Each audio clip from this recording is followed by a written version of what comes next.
Hello friends and welcome to Pro Tools Answers, where three certified Pro Tools experts discuss, demonstrate and elaborate on your Pro Tools questions put to the community in the official Avid support forum on Facebook. I'm your host, Dave Phillips, audio engineer and lecturer based in the UK. And on the show today, we're tackling a question by Buggie, who asks, what are the best plugins to invest in?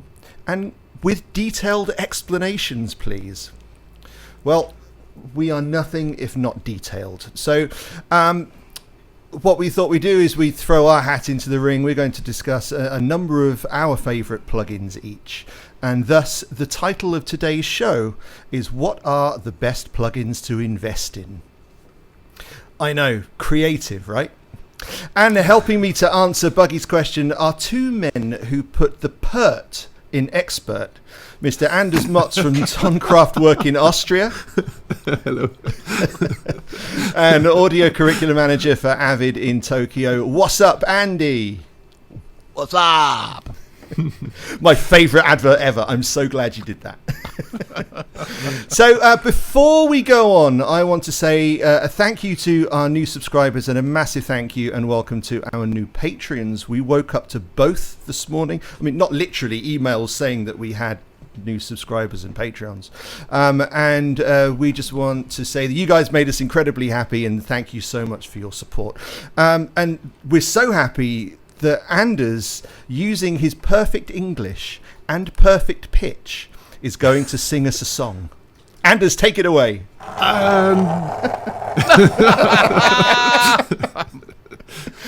Okay, well, at least the English was perfect and Melodyne wants a raise. Anyway, best plugins to invest in. So this topic often comes up and is usually followed by just learn the stock ones, which isn't a million miles away from wrong, but which ones you do choose to spend your time on is a key thing.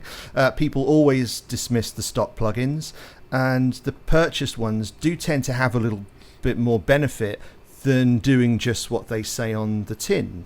So, as I said, we've got a few plugins each we're going to talk about, and we're going to toss to Anders first. Yeah, so my first plugin is not really a stock plugin. It depends on how you get Pro Tools, actually. If you just bought your license, you might not have this one. But if you're an active subscriber, you have the Pro plugins from Avid, which are great. And I was going to talk about the Pro compressor because it's on every session that I have. So this is the way it looks. It's basically a compressor plugin, and because it's from Avid, you also get to play around with it in DSP using your HDX card if you have one. And it's just a great all-around compressor that sounds great and just does the job that you expect from it. And I don't have to tweak for very long because it's just. It does exactly what you think that it will do. So I will only play around with it for a couple of seconds and then I get exactly what I want. There's a bit of history on the Pro series, that the algorithms that are in Pro Compressor, Pro Limiter, Pro Expand, the right? gate, Mm-hmm. yeah. The Pro series are from Channel Strip. So one of the things I think, first of all, I think on everybody's list is going to be Channel Strip, but you don't have to buy it, so obviously it's not for this call. But the Channel Strip plugin was going to be, there was a fairly enthusiastic discussion back in the day about whether or not it would be included for free in Pro Tools or be sold as an extra, because it's just so good, it's so useful. So Channel Strip itself is free, but what we did was we took the Channel Strip algorithm and then added more controls, which is what differentiates between the Channel Strip's compressor and this one, because it's night and day. It's completely different. It's a different experience, and I agree with you that the Pro compressor is great, but it's interesting to note that its roots come from Channel Strip. So if you know how to use one, you're going to know the other. Yeah, I didn't know that. That's good to know. The controls, Andy, is a really interesting thing about this compressor, because I reference this whenever I write the articles about the plugins to take notice of, right? And the fact that it is so controllable makes it one of the perfect compressors to learn about compression, but also because it sounds so good as well. It's it's the most ideal beginner compressor as well. It completely is. So if you take and one of the big differentiators between this and, for example, channel strip is so small you might miss it. But one of the things that to me makes the difference between somebody who knows really how to use compressors and limiters and somebody who just knows how to load presets is to know the attack and release times, right? To understand, the implications of not just your ratio and your threshold, but understand how to really make those timings work for you, and that's attack and release. But with other compressors, it's hard to kind of envision that. It's really hard to teach it. But there's a cool little button on this, Anders, and you know which one I'm talking about. Yeah, it's this one here, right? Right there at the top, and basically, and I'm putting you on the spot, Anders, but maybe you can show it.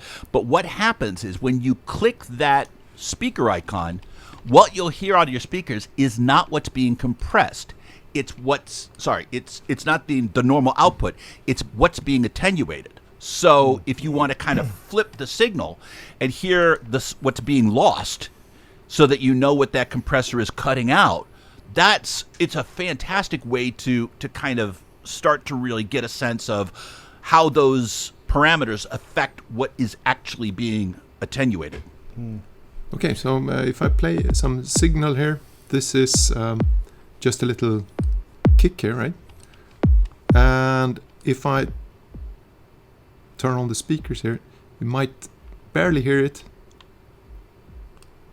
But if I turn down the threshold slightly, you can hear the compressed signal, which is just awesome. So do me a favor. Take the attack and bring the attack time way down, so it's cutting the initial. With the speaker on or off? With it off. Okay.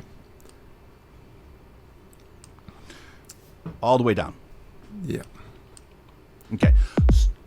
Now what's happening here is it's basically crushing the whole thing, right? Well, it's not crushing and not doing a lot, but it's not waiting, it's not easing into the compression. So you're going to lose your attack, right? So now go ahead and flip it and go ahead and turn on the speaker. I had to restart. I haven't selected a great loop for this. That's all right. Okay, so you hear that click of the initial impact, right? Which means that's being cut. Now, what Anders is going to do is he's going to raise that attack time until you don't hear that initial attack.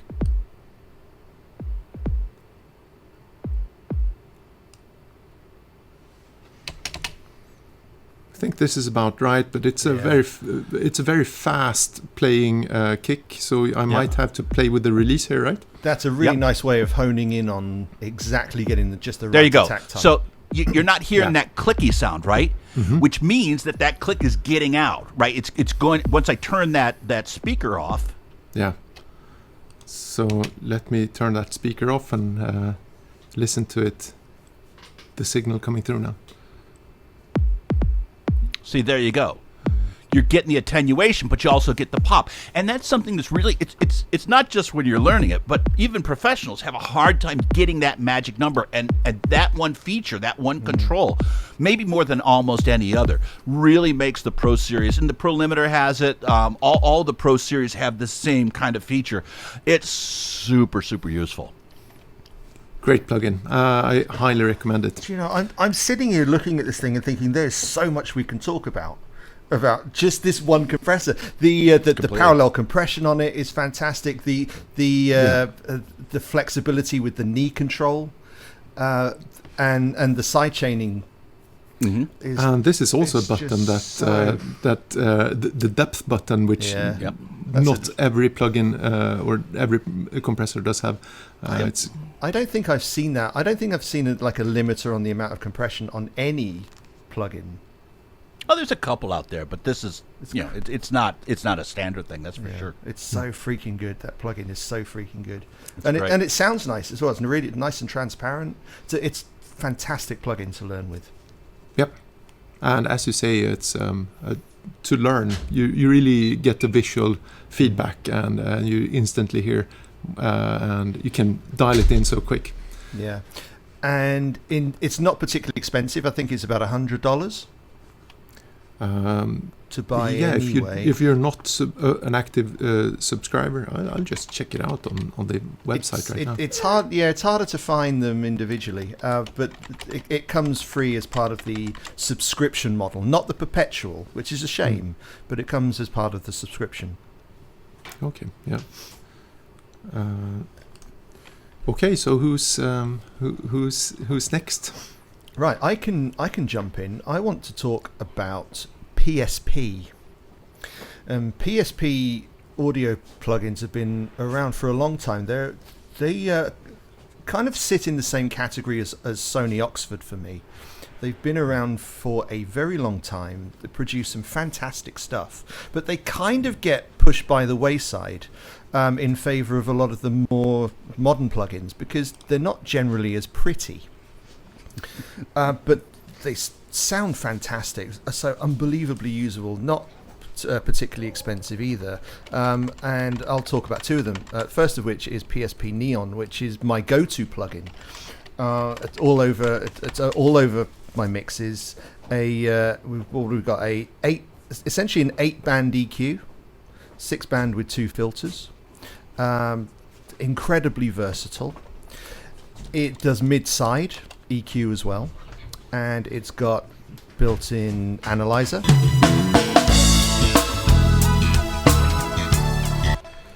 that we can tune a little bit.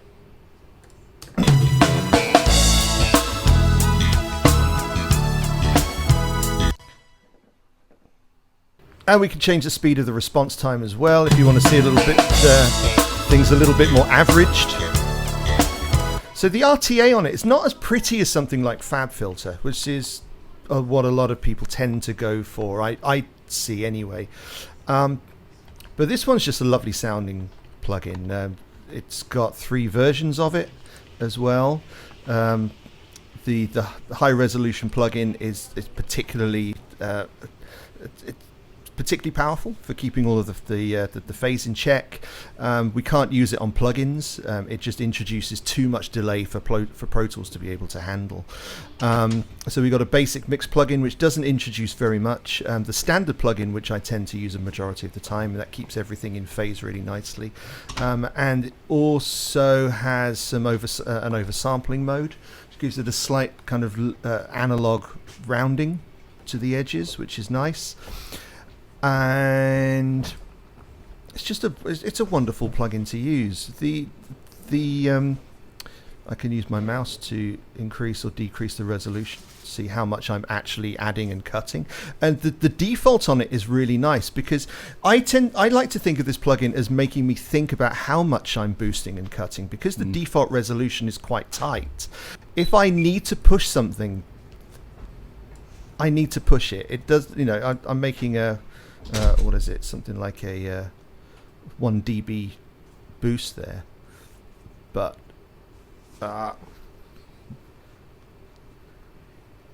it doesn't look. It looks like a really small boost. So that looks like a really big boost, but it's only 3 dB.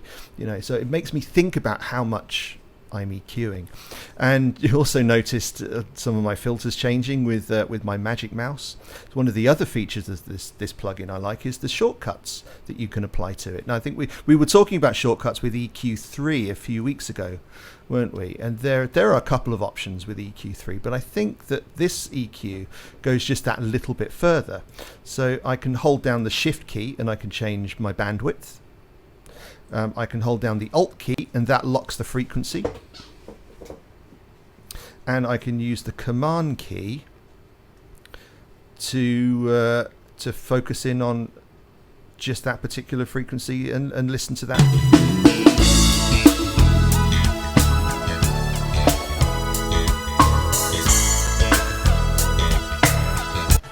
So I can just listen to the frequencies that I want to focus on, and I can't remember the name for that feature, and you guys are going to remind me right now. Soloing the band? Soloing the band. That's EQ band soloing, yeah. What else can I talk about this plugin? I don't know. I think I'm going to pass over to Andy because I think this great plugin, really great load of features. Not as pretty. Oh, actually, there's one thing that I don't like about this plugin, and that's how the filters work. Because each of the bands allows you to select what the specific filter you want to work with is, but it only gives you a 12 dB and a 24 dB per octave filter on either end. And the thing I don't like about this plugin is when I try and make the filter just that little bit steeper, it kind of rounds off the filter at the top. So I end up using this in conjunction with EQ3 or just one band EQ, which has got a slightly less sympathetic filter, which isn't going to be boosting the frequencies around it. Yes. Yep. It does definitely has a resonant filter. By the way, the EQ7 has a resonant filter as well. So the steeper you make it, it's going to have that resonant curve, which is great for some things, but not for others. Yes. One that doesn't have it is channel strip. And I actually, I usually put channel strip on all of my tracks, and if I don't use it for anything else, I usually use it for filters. And so that's another one that you could use that doesn't have that resonant bump. Yeah, it's just not as aggressive. That one's particularly aggressive. Well, it's a great, resonant slopes are great for giving a little bit back in terms of energy, right? So you're cutting the low end, but you're compensating for that by giving it a little bit at that cutoff, which is great for things like bass or something like that. But if you're trying to cut out the rumble, for example, of a microphone or something like that, it is absolutely not what you want to do, right? Because you don't want the area by the rumble to be brought up. So it's important to use both for their right things. So is it my turn? I think it's your turn. It is, yeah. Oh, all right. So my first one is one that again, kind of like Pro Compressor, is something that if you have a subscription, you'll get this at no extra charge. You'll get this already. So if you have a subscription, you get this thing called Heat. Okay, if not, it's $199. Okay, which isn't too bad. And the one thing that I like with Heat, there are a lot of different saturation plugins, right? There's just a bunch, and I think there's a couple that Dave's going to talk about as well. And one of the main guys in the world of emulation and saturation is a guy named Dave Hill. And Dave Hill's a name that you might be aware of. Crane Song. He works with Crane Song. So Phoenix 2, which is a great saturation plugin, that's Dave Hill. So he's a big name. Now what we did was we at Avid worked with Dave to build a plugin that works in a way that no other plugin does. This is to me, it's not even a plugin, it's a super plugin. Because instead of applying saturation just to the main bus, which is not the way analog boards work, it applies that saturation on a track-by-track basis.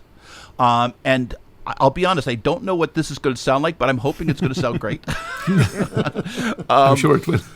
So what I'm going to do, you can see here that as I turned on Heat, there was a progress bar, and it actually insinuates that plugin into all the audio tracks. So if I go over here and take a look at the Heat view, you're going to see up here there's Heat on all of my audio tracks, not on the instrument tracks. So if you're going to use Heat, and if you want to warm up your instrument tracks, commit them, and make them audio tracks, right? So by default, aux tracks, master fader tracks, any of those tracks are excluded from Heat, just kind of the way that they would be, aux tracks and master faders would be excluded from saturation in an actual board. And one of the things, there's just so much to like about this is, first of all, it applied that plugin across all the different tracks that I want. Second of all, it's got 2 parameters. It's the simplest thing in the world. Drive. Basically, if you move the drive towards the west, counterclockwise, it then is going to be boosting the odd harmonics. God, I'm getting it wrong. I should probably prepare for this. It sounds more tapey. Okay. And this is going to bring you that nice darkness. And then if you go over to the other side, it's going to boost other harmonics, and it becomes more like a tube amp, more of an aggressive sound. So, and I'll be honest, it's maybe my age, but I like to bring a little bit of tape warmth. Not too much. You can go too far with it, but I like to bring in a little tape warmth and get it to sound kind of fat and analog-y, right? So that's the way I normally use it. It's the way a lot of folks normally use it. Now, anybody who's worked with tape knows that tape does terrible things to high frequencies. And one of the things that we used to do back in the old days is we used to put a lot of EQ on things like cymbals and hi-hats and stuff like that, because the tape itself would you would lose all that high-end information. Well, this is a plugin. We're not losing any information, but Dave is so conscientious in his emulation of tape read and write heads and the whole 9 yards is if you change this to act like tape, it will cut the corresponding high frequencies. The information's not lost, though. I can bring it back by trimming it up. And it's not like putting EQ on frequencies that aren't there. And anybody who used to do with that with analog knows you could push the high-end shelf on the cymbals, and it would just sound brittle, right? It wouldn't. You're basically boosting the high end of a very, very low signal, right? So it didn't do that well. Here, it just reveals what the plugin has caught, has cut. It doesn't boost non-existing frequencies, if I'm explaining this right. So let's go ahead and see what this sounds like. I'm going to go ahead and bypass this, and let's go ahead and start playback. And you guys aren't hearing it, are you? Nope. No. All right, because we'll have to do a stop. Let me stop sharing, and I need to make sure that I'm showing. While you're trying to solve that, I can talk a bit about the Dave Hill thing. There's a great video from Avid about the development of the Heat plugin on YouTube, and if you want to look at that, watch this first, and then you click on the link below to see Dave Hill talk about Heat, and you will just be amazed. And even though it's an older plugin, I think it's just amazing. It's so good. I love it. Now I haven't experimented with this song at all, right? I'm that confident that it's going to make a difference. So I'm going to go ahead and play.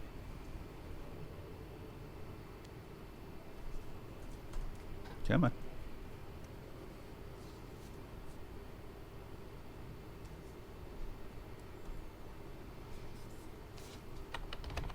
Where am I? Come on, play. There you go.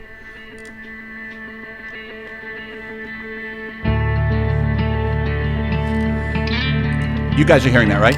Yeah. Okay. So you hear this and it sounds fine, right? It's a nice mix. It's got, obviously it's got a couple of saturation-ish things put in. Great, no problem. Get that in your ears. Let's see if we hear any difference.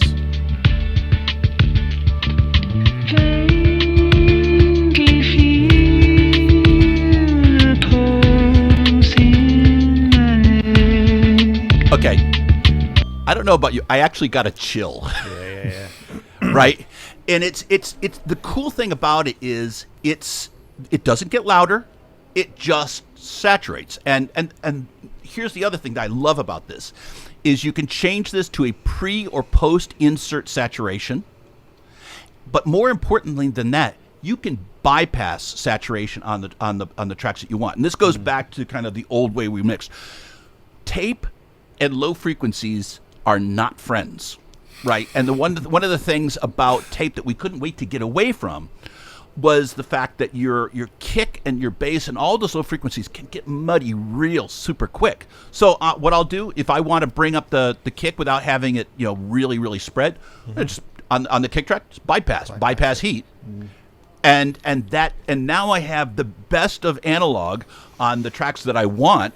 It's not on tracks that you don't want, and it's two controls. It's super, super easy. It's just so useful. I can't think of the last music project that I've done that I haven't used heat on. I am that reliant on this particular plugin. again, $199 if you don't have a subscription. Easily worth that. Easily worth that. It takes so much off your plate when it comes to mixing and getting things to be more full, but not heavier, right? So it does do things in a different way than just putting a saturation plugin on the master bus. Yeah, I use it a lot also on music sessions, but I did a 210p course a couple of weeks ago, and I had an engineer, and he told me that Heat was sometimes a plugin that he used on an entire mix for film as well. Oh, really? Yeah, I was really, really surprised to hear that, because I haven't heard about that before, but really cool. Yeah, I mean, and by the way, could you use it on film? Sure. And if you want to, you could just take your dialogue and take Heat off of it, right? So the great thing is it's so selective, and putting a single plugin, on the master bus, that's great too, right? And sometimes, by the way, I'll put a little bit of Heat on some tracks, and I'll also put the Crane song on the master fader, very, very gently, right? Because you can go way, way overboard when it comes to saturation. But it's just such a great plugin. I gush. I apologize. I'm gushing. It's me again. Okay. My second plugin is this baby right here. It's the Echo Boy from Sound Toys. Who doesn't love a good delay, right? And as with the Pro Compressor, what I love about this is its simplicity. That you can very, very quickly dial in the sound that you need. Basically, put in the synchronize it with your session tempo, and just control the ping and pong if you're doing a ping pong delay like I am right now. And you can saturate the delayed signal, which I love, which is something that I use quite a lot. And I just love this little plugin because it's so easy to just get the sound that you want and really just make the settings that you want to have, and you have the low cut and high cut as well. I just think it's a great, very easy to use plugin that sounds a little bit dirty, and I love dirty delays. I think that was it for the Echo Boy. There's a junior version of this, by the way, which is free, I think, right? I think I got it for free. So that's the Echo Boy Junior, which looks like this, and that's also great. And I sometimes use this instead of the bigger version. Love it. Cheap tape. Yeah. I love this stuff. This stuff is so good. I've got the little altar boy I really enjoy. Yeah. That's a great plugin as well. Free, yeah. Okay, back to you, Dave. Okay, so we're going back to PSP land again, which we're going to talk about PSP Vintage Warmer. Now, so Vintage Warmer, wonderful, wonderful limiter. Let me find it. It lives on a lot of my subgroups. Well, let's say it lives on a lot of my subgroups. It lives on a couple of my subgroups, mainly drums. I'll use it to thicken up the mid-range in vocals every so often. It's really nice to thicken up the mid-range in acoustic guitars. And it's on my master bus twice. I don't think we can see it on this particular mix, but I'll use it to top my mix off with, and then I put VTM tape emulation after it to simulate going to tape, and then I'll stick Vintage Warmer on it again after, just to catch those little overs. So it's really powerful limiter. It's got a wonderful drive control in the middle that just adds so much extra kind of saturation and harmonic to the sound. Really gives it a nice boost. Lovely low end. It's got an incredibly hard knee. If you drive it up, it really drives the signal right into the limiter. And to be honest, these are the only two controls typically I'll touch on this thing. I'll stick it on an auto release setting. I don't tend to touch the EQ. I don't tend to do any parallel compression with it. I'll just drive whatever comes out of the plugin is just awesome for me. Maybe a little bit of output control when I'm really driving that that drive control. But let's just run it through my drums. We'll give it a little bit of drive there. We'll give it a little bit of knee there. And you can hear just how much punch this thing gives. How much extra clarity this thing gives. If we level match it, just brings whatever we're using to life. It's just wonderful. Similar to PSP Neon, it's got their freak. I can't remember. I'm completely forgetting what the FAT algorithm means. The FAT acronym is. Sorry, I'll stick it on the screen. But their FAT mode just gives that little nice analogy extra thing to it, and I love working in the analog realm, although I don't get the opportunity to. A lot of my studio philosophy is working within the analog signal chain, and the PSP stuff gives me that opportunity. So that drive control, wonderful. That knee control just makes whatever you put through it really punchy and really present. The brick wall limiter on it is quite harsh. It will stop a train going through the top of this limiter. And yeah, it's my go-to. It's been my go-to limiter for a very, very, very long time. The only thing that's missing from this plugin to make it the only limiter I'd use is things like metering, LUFS metering, peak metering, RMS metering. Well, this seems to me to be a limiter that sculpts the sound. I mean, there's different kind of schools of thought for limiting. Like this is not the limiter that you would use, for example, for broadcast, right? Which is kind of where your pro limiter is going to be, because that's where it's going to basically be as clean and neutral as possible and just cut stuff, and it's going to give you your LUFS and your integrated signals and stuff like that. Yes. This is more of limiting as a function of tonal shaping. It's for epic amounts of color. Punch and color. That's what it's all about. Now, let me ask you this. And I don't know the answer. We haven't rehearsed this. We never. What am I kidding? Do we ever rehearse? We don't even script. We don't know what's going to happen. So you say you've got it before the main fader, master bus, and then you've got it after that. My guess is that you're using it very, very gently on both of those sides at the end. Oh yeah. So I'll just as a brief thing, I'll stick vintage warmer there, and I'll stick it there. This is after a bunch of 2-bus processing, and then I'll have tape. Dave? Sorry.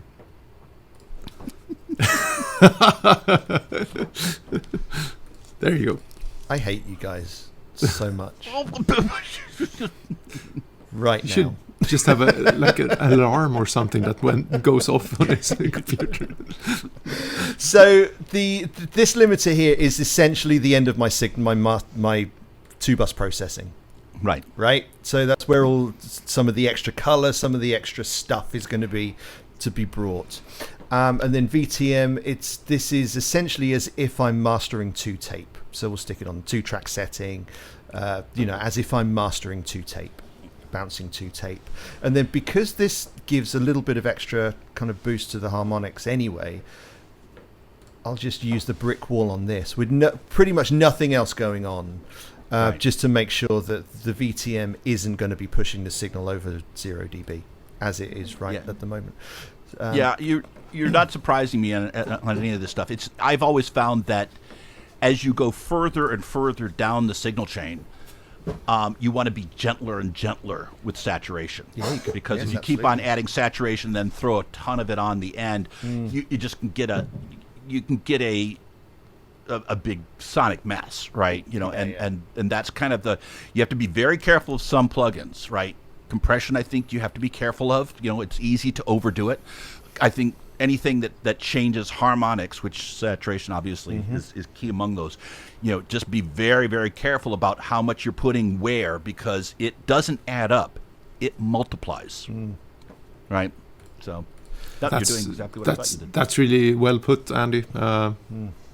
Great speech. Grammy. Added conclusion. Andy. So There's actually a story behind this. A good friend of the show, a guy named Alex Brooke, who you guys know, who actually thinks of himself as a beginner, although he's actually not. He actually kind of knows his stuff. But he was working on a song, and he's like, Andy, what kind of, I need a very useful but not too expensive drum VI plugin, and I gave him my recommendation, which I'll share with you guys as well. It's not only cheap, it's also really, really easily usable, and I'll be honest, it's not super popular, but I can't quit it. It's just so easy to use that it's just I find myself using it all the time. So let me share my screen. So Dave, this is the way you do it. Before you start plugging. I learn something new every time we do one of these. So the Air Music Group at AIR, which is down in the lower right-hand corner of the plugin window, AIR stands for Advanced Instrument Research Group, and they used to be a standalone company. Then Avid bought them. And they were part of Avid for a while, which is where I started using their plugins. And then Avid sold them, right? And I kept on using this just because it's just been so easy for me to use. I think some of the drum sounds are not fantastic, but you can replace them. I take a little bit of issue with some of the cymbals, but it's really not too bad, and it's super easy just to get going. So you choose your kit over here. You can go ahead and click a preview eventually. There we go. All right, so it's a rock kit, right? You load it in here, and then these gold bars here, these gold keys, are mutes. So basically, you can mute individual drums. These are your beats. So, okay, throw a fill in there, and it's just super easy just to.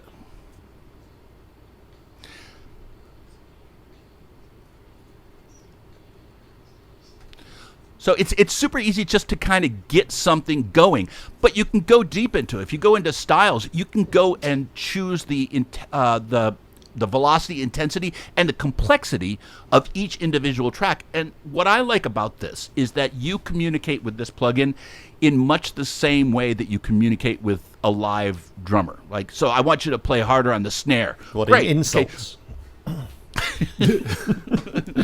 Which is to say, you fire it after 15 minutes. Insults and threats. Well, mine is that. It's like, imagine a drummer that doesn't come in late or hit on your girlfriend. There you go. You got this. Gosh, you got that.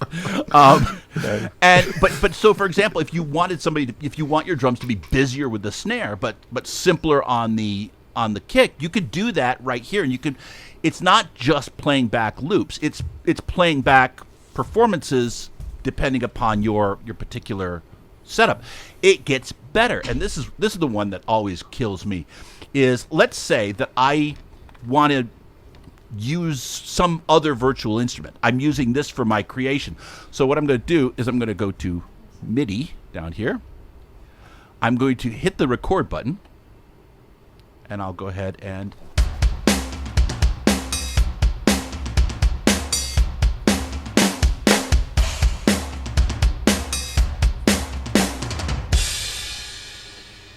then all you have to do is drag it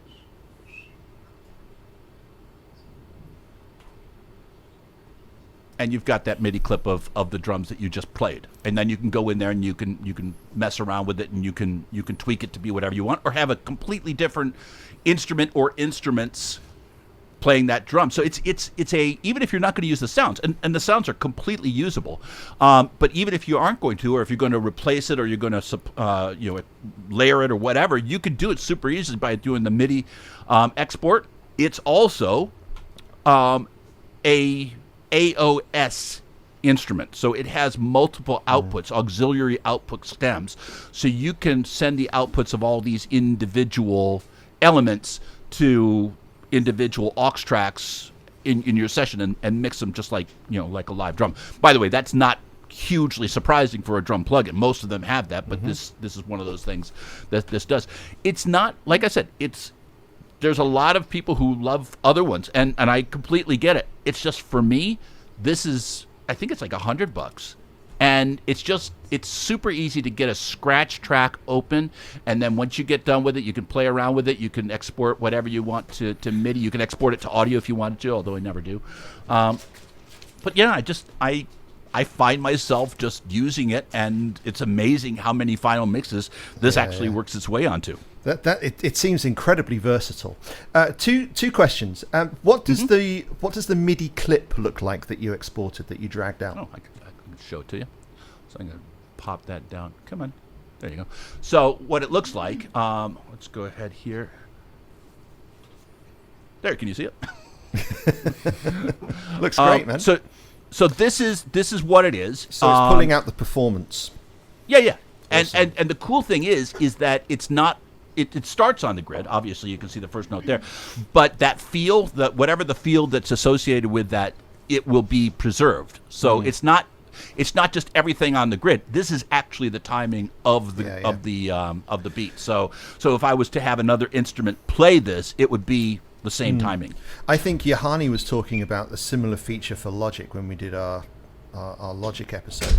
So he did the same thing with Studio Drummer. But that's very cool. And can you flick over to the first page that you were on? Sure.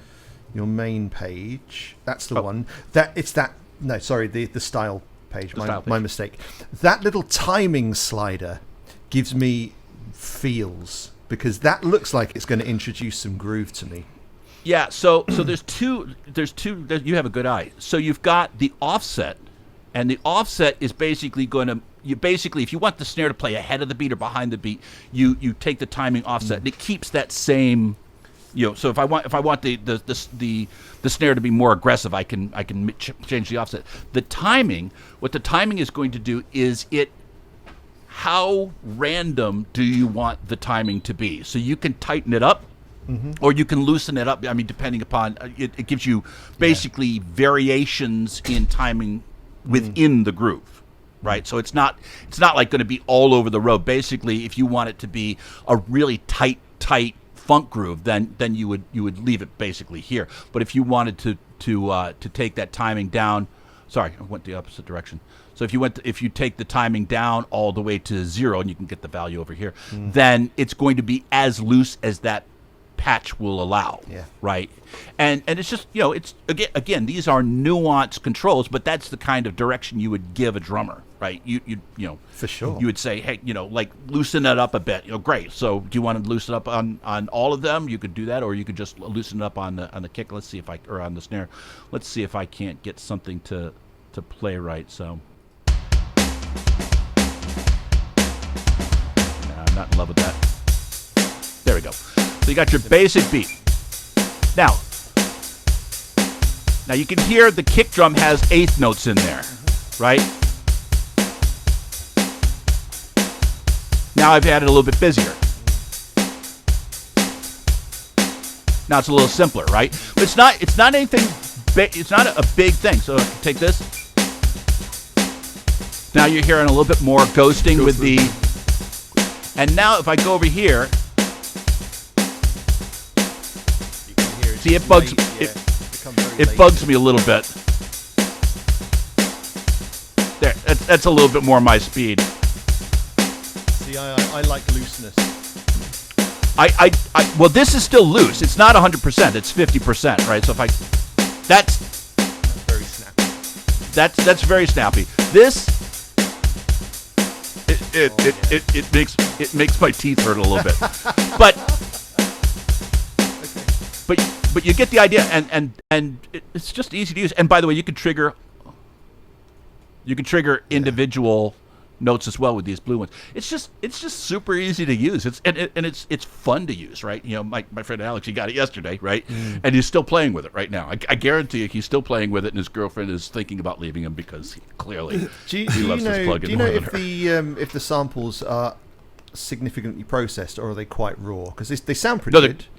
They're real raw. Yeah. They're real so raw. so yeah, they're dry, and that's what you want, right? That's what I look for in a drum computer. Yeah. Right. So you can. There's a couple things you can do. So if you go to the kit, you'll see here that you can actually choose ecological, right? Or the Drum plug-in with an XXL. eco mode. It's for the CPU.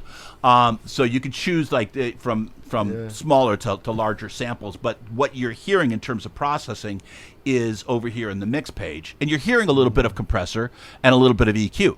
Now I could turn it off, or I could just go ahead and again use these output stems and use whatever EQ and compressor I want to myself, just as if I was dealing with normal stuff. And you've got your overheads, you've got your rooms, you've even got for those of you who remember what we used to do with talkback mics, you could use that as well.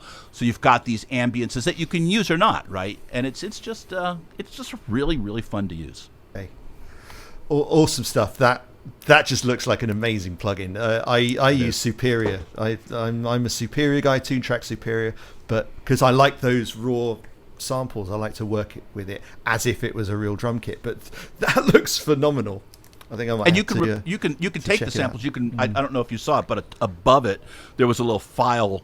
Yeah. File navigator. You can replace your samples. With anything you want. Looks so good. Well, I tell you what, I think we're going to have to cut it off now, because we actually wanted to talk about 3 each, but I think Buggie, you asked for detail, buddy. We gave you loads of it, and I think we might have gone on a little bit longer than we wanted to. So we're going to cut it off now, but we may end up doing a couple of extra plugins again if you liked what we were doing with this episode. So yeah, let us know down in the comments, and we can just do another episode about this. Yeah, so if you haven't done so already, hit subscribe for the YouTube channel. If you like the video, please hit like, and if you could see yourself to support us on Patreon, then you can head over to patreon.com/Pro Tools Answers. Yes, and subscribe to Pro Tools Answers.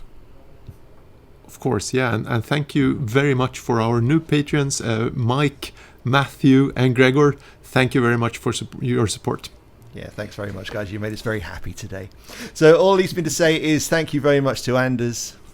Thank you. Thank you very much to Andy. You bet. My name's Dave. If two men say they're Jesus, one of them must be wrong. See you next time.